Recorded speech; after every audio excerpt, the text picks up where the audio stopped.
This is Annalise Jarvis. This is Ajay Sczepkowski. Last year they won their sport's highest award, and recently they sat down to discuss the DNA of the Player of the Year.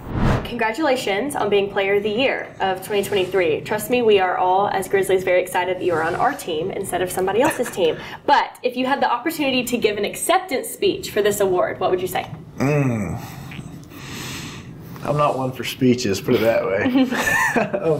I would just give a thanks back to this entire program if I was forced to go up there and do an acceptance speech. But yeah, it's definitely goes back on this program and this team and this coaching staff, and doesn't go back on me as a player. It goes back to this program.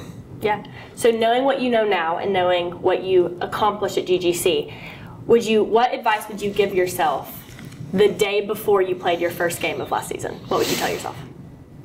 Ooh. Was he nervous? Was he scared? Oh, he was nervous. He was scared.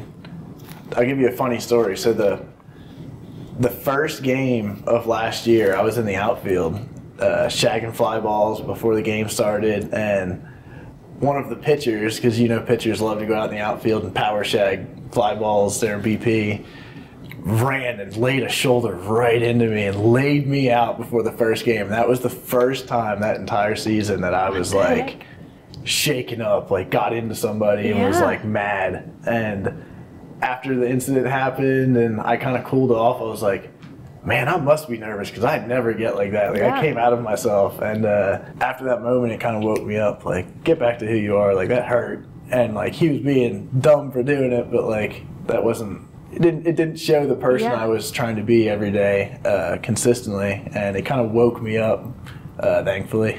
But yeah, I think I would just tell myself that just trust the process and trust yourself. Sometimes you don't feel the best going into a game, or you feel a little out of body that day or a little nervous, but just trust your process. Okay, so tell me a little bit about this award. How did you find out that you won? Because I know that, at least for softball, NAIA tries to keep things a little more low-key. They'll just shoot you at Twitter at like 12:35 in the afternoon, letting you know you won. So how did you find out that you won?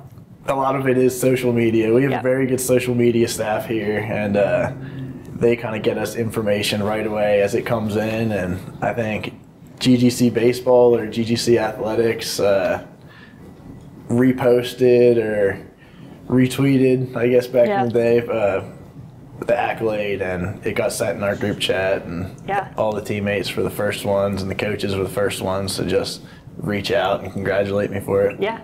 So what is that feeling? And I say this a lot, that feelings that you experience as a Grizzly can't be described, they can only be felt.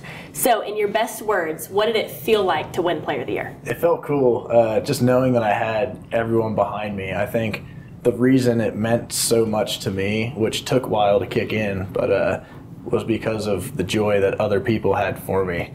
So going back home, knowing people were watching me that maybe I haven't talked to in a while, and getting congratulations from people I didn't even know were watching me, or people that may have just been friends of friends that I didn't even know their names would come up and say congratulations to me, and I'm just like, wow, like I didn't even know those people were supporting me while I was 12 miles away.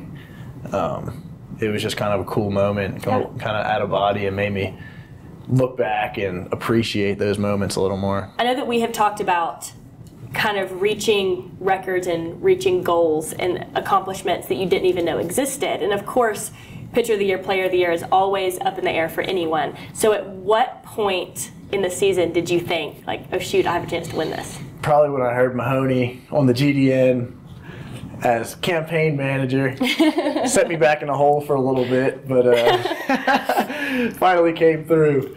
Must have knocked on some wood or something up there. But yeah, I think going back, I'm a big film person. I like going back, watching my at-bats, watching how other teams play, and just trying to stay up on my knowledge of the game and what I'm doing as a player. And you can always hear them in the background talking about accolades and stats and stuff, which is really cool. It's cool that they're have so much knowledge of that stuff and they're able to share it. But that was kind of the start of, okay, like maybe there is some accolades and some records I could break here, and just kind of not get lost in it, but also embrace it and enjoy being in that moment and have fun with it. Yeah, so what did you have to do as a player to not get lost in it? So how do you stay humble but also know and like recognize how hard you've worked? Yeah, I think humility is a huge part of who I would like to be as a person. I've always grew up around some no bad rep on the state, but like there's some New Jersey kids up north that are very flamboyant about the way they play baseball, and I always kind of looked at that and was like, man, I don't want to be that person. I'm not the kind of person who wants to look over to the dugout and flip them the bird. It's never about that. It's always about getting back to the people in your dugout and celebrating with your best friends. And I think watching my role models play, like Mike Trout, some other big names, it's just the way they play baseball has kind of inspired me to become a better baseball player in a good way. Okay, so after you have won the award, you found out you won the award. When did it hit that out of thousands and thousands and thousands of baseball players in the country that you're the best one? Best year. I think it did hit when I finally went back home and was done with summer ball, got to go back home and just kind of embrace my family and my friends I hadn't seen in a while. Yeah. As baseball and softball players, I feel like we know that it can be a long year. You're here all fall, you get a little bit of a winter break, and then you play all spring, and then you possibly have summer ball, or you go back home and work, and then it's right back to it in the fall. So there's not much time to just kind of decompress. Right. So as athletes, I feel like whenever you get that chance to just go home and just kind of put everything to rest and just kind of take it all in, that's when it kind of hit home for me. Yeah. You mentioned the turnaround of having to come right back in the fall. You said you mentioned playing summer ball, so it's like you really didn't have much time, but do you think you got to enjoy it? Oh, I got to enjoy it for sure. Good. Talk a little bit about the physical award. What does the actual award look like, and where's it at? Oh boy, the actual award is probably somewhere in my mother's house. All the accolades and all the awards I've ever gotten in my life. Mama wanted that. Yeah, I'll tell you, she wanted that one. That's her award. I go back and I give everything to them. She loves being able to hang on to that stuff. She's a big preacher about hanging on to all of the pictures and trophies and stuff, even from when we were little. She's like, one day you guys are going to appreciate this, and you guys are going to want this, all the picture books. And yeah, I really appreciate her for doing all that, because I know one day I'll be able to look back at that stuff and really appreciate it. Yeah, so no doubt that was a really big moment, winning that award for you. What would you say was your personal biggest moment, and what was the team's biggest moment of 2023? Yeah, my biggest moment kind of took me off the baseball field. It was a Bible study that started with Ryan Hunt and a bunch of really good dudes on the team that would go and just talk about God's Word and become closer as a unit every day. Or not every day, it was every Thursday. And it really grew my relationship with God, and it finally came to the point where we had a conversation that said, listen, I know a lot of us when we were little got baptized, but we were kind of babies and it wasn't our decision. I think we should all do this again. And I think it was 7 of us, 8. One of the kids did it on a separate day, but yeah, 7 of us went to the lake, and we all got rebaptized. And I think that was a huge turning moment for me as a person and just in my faith. It was something I really needed at the time, just mentally, and it brought us closer as a team for sure. Yeah, that's awesome. So tell me a little bit about, you mentioned Ryan Hunt, and he graduated, and kind of what he did. What was his leadership like on this team? I know you mentioned kind of your faith and how big that is to you and to this team. So mention kind of what his leadership was like, and also, is it hard to follow up leadership like that? Oh yeah, Ryan Hunt left a legacy here.